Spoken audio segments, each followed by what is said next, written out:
It is Andrew here for Apple Insider.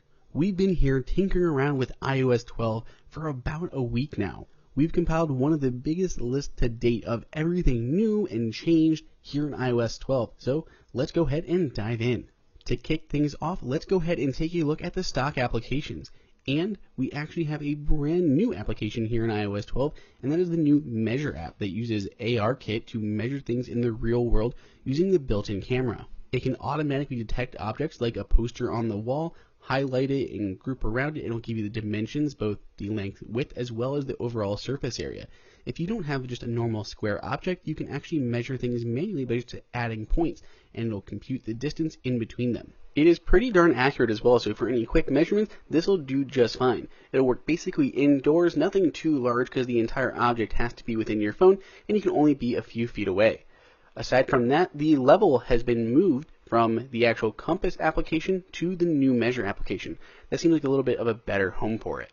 We have a brand new icon for the Voice Memos app, so it's just been tweaked a little bit, has a little bit more color in it than it did in the past, and we also get a whole new redesign. This is the first major redesign to the Voice Memos app in quite some time. In tangentially related news, the Voice Memo app also is coming to the Mac, so that's really awesome, as well as the Stocks application, which also got a redesign here in iOS 12.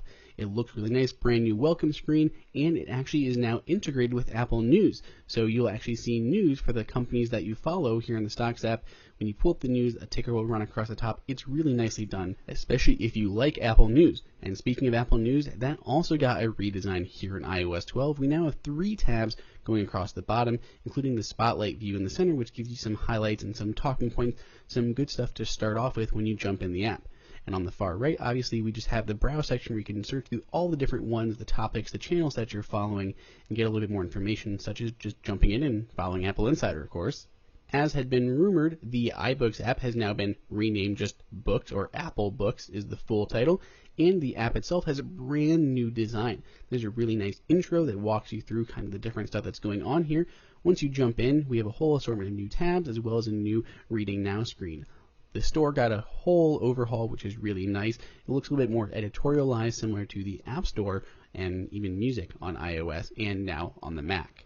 There's a really nice card animation too, so if I tap on like this David Baldacci book, it pulls it up. You can see as I swipe, the card goes in full screen, or I pull down, I can jump between different books. It's pretty nice. It's a really nice little visual element. The Books section of the settings has now been updated just a little bit. So if we leave the Books app and go into the Settings application, there's a lot of new sections for a lot of apps, and Books is one of them, just been slightly redesigned from where it was in the past. So a few different more options and changed the layout just a little bit here. And lastly, if we take a look at weather, there are a few small changes inside of the stock Weather app. There's some new options down at the bottom, so if you scroll all the way through all these readings, at the bottom you can see we now have air quality and the air quality index, and there is a corresponding setting to go along with that. In iOS 11, we saw a major redesign come to the App Store. A whole lot of stuff changed. In iOS 12, it's not nearly as drastic, with only a few small changes. If we check out the listing for the Apple Insider app, which I hear is fantastic, there are a few small changes. We noticed the copyright info has been moved up from the bottom, was all the way at the bottom, a little bit higher now. We also see the numerical rating is explicitly given, and the category placement was removed. That used to be up here on the top. It would say like 50th out of whatever, 50th in the category. That's been removed. If we jump into the Settings app, there are a lot of little changes in the settings. So we're going to try to go through them a little bit quickly. We don't need to spend that much time in settings. It's not that exciting compared to what else we have to show you. So first up, we obviously have a new wallpaper. It's really nice. We've been rocking it on our iPhone 10 for a little while now, and you may have noticed it in some of our other videos. So we have one new wallpaper there, and the top 2 wallpaper rows have been swapped. So small change, just swapping rows, one going above the other.